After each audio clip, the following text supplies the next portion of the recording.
पुणे जिल्ह्यातून सोलापूर जिल्ह्यात प्रवेश केल्यानंतर नीरा स्नान पार पडते। याच नीरा स्नानापूर्वी एक तरुण नीरा नदीत बुडून मरण पावल्याची घटना घडली आहे। त्याचा मृतदेह शोधण्यात यावा या मागणीसाठी वारकऱ्यांनी रास्ता रोको आंदोलन सुरू केले आहे। पुणे जिल्ह्यातील सराटी येथून सोलापूर जिल्ह्यात संत तुकाराम महाराज पालखी प्रवेश करताना नीरा नदीत पादुका स्नानाआधी दुर्घटना झाली। जालना येथील युवक गोविंद नामदेव फोके हा नीरा नदीच्या पाण्यात बुडून मरण पावला आहे। ही घटना पहाटे 6 वाजता घडली। हा युवक रथामागील दिंडी क्रमांक 12 मध्ये सामील होता। देवराव बुवा हातगावकर असे दिंडीचे नाव असून जालना जिल्ह्यातील अंबड तालुक्यात असलेल्या झिरपी गावचे हे ग्रामस्थ आहेत। प्रयागबाई प्रभाकर खराबे हे या आजीसोबत गोविंद युवक वारीला आला होता। तो 12वी मध्ये शिकत होता।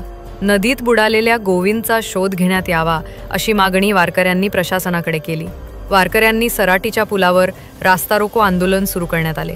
मुलाचा मृतदेह शोधून काढा अन्यथा आम्हीही नीरा नदीत उडी मारू असा पवित्रा घेत वारकऱ्यांनी प्रशासनाला इशारा दिला।